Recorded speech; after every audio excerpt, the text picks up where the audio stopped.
ಮತ್ತಾಯನು ಅಧ್ಯಾಯ 13 ವಚನ 36 ಒಟ್ಟಿಗೆ ಓದೋಣ.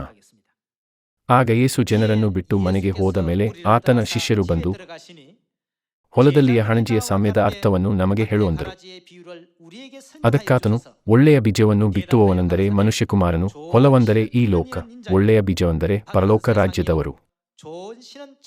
ಅವರು ಯಾರನ್ನು ಹೋಲುವುದರಿಂದ ಅವರನ್ನು ಪರಲೋಕ ರಾಜ್ಯದವರು ಎಂದು ಕರೆಯಲಾಗುತ್ತದೆ. ಅವರು ದೇವರನ್ನೇ ಹೋಲುತ್ತಾರೆ. ಹೀಗೆ ಅವರು ದೇವರ ಸುವಾರ್ತೆಯನ್ನು ಇದ್ದ ಹಾಗೆಯೇ ಅನುಸರಿಸುತ್ತಾರೆ ಮತ್ತು ದೇವರ ಆಜ್ಞೆಗಳನ್ನು ಇದ್ದ ಹಾಗೆಯೇ ಹಿಂಬಾಲಿಸುತ್ತಾರೆ.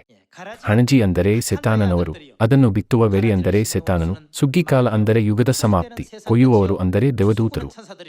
ಹೀಗಿರಲಾಗಿ ಹೇಗೆ ಹಣಜಿಯನ್ನು ಆರಿಸಿ ತೆಗೆದು ಸುಟ್ಟು ಬಿಡುತ್ತಾರೋ ಹಾಗೆಯೇ ಯುಗದ ಸಮಾಪ್ತಿಯಲ್ಲಿ ನಡೆಯುವುದು. ಹಣಜಿ ಅಂದರೆ ಸೈತಾನನ ಬೀಜದ ಗುಣಲಕ್ಷಣಗಳು ಏನೆಂದು ವಚನ 41ರಲ್ಲಿ ಪರಿಶೀಲಿಸಲು ಮುಂದುವರಿಸೋಣ. ಮನುಷ್ಯಕುಮಾರನು ತನ್ನ ದೂತರನ್ನು ಕಳುಹಿಸುವನು. ಅವರು ಆತನ ರಾಜ್ಯದೊಳಗಿಂದ ಎಲ್ಲಾ ಕಂಟಕರನ್ನು ಅಧರ್ಮಿಗಳನ್ನು ಕೂಡಿಸಿ ಬೆಂಕಿಕೊಂಡದಲ್ಲಿ ಹಾಕುವರು. ಅಲ್ಲಿ ಗೋಳಾಟವೂ ಕಟಕಟನೆ ಹಲ್ಲುಕಡಿಯೋಣವೂ ಇರುವವು. ಆಗ ನೀತಿವಂತರು ತಮ್ಮ ತಂದೆಯ ರಾಜ್ಯದಲ್ಲಿ ಸೂರ್ಯನಂತೆ ಪ್ರಕಾಶಿಸುವರು. ಕಿವಿಯುಳ್ಳವನು ಕೇಳಲಿ ಅಂದನು. ಅಂತಿಮವಾಗಿ ಹಣಜಿಗಳು ದೇವರ ನಿಯಮವನ್ನು ಕೈಗೊಳ್ಳದವರಾಗಿದ್ದಾರೆ. ಈ ವಾಕ್ಯವೃಂದದಿಂದ ಅವರೆಲ್ಲರೂ ಅಂತಿಮವಾಗಿ ಬೆಂಕಿಗೆ ಎಸೆಯಲ್ಪಡುತ್ತಾರೆಂದು ನಾವು ನೋಡಬಹುದು. ದೇವರ ಬೀಜವಾದ ದೇವರ ಮಕ್ಕಳು ದೇವರ ಸ್ವಭಾವ ಮತ್ತು ಸತ್ಯವನ್ನು ನಿಖರವಾಗಿ ಹೋಲುತ್ತಾರೆ. ಅವರು ಅದರಲ್ಲಿ ಆನಂದಪಡಲು ಸಹ ಸೃಷ್ಟಿಸಲ್ಪಟ್ಟಿದ್ದಾರೆ. ಒಬ್ಬ ವ್ಯಕ್ತಿ ಎಷ್ಟೇ ಪ್ರಯತ್ನಿಸಿದರೂ ಹಣಜಿಗಳು ದೇವರನ್ನು ಹೋಲಲು ಸಾಧ್ಯವಿಲ್ಲ.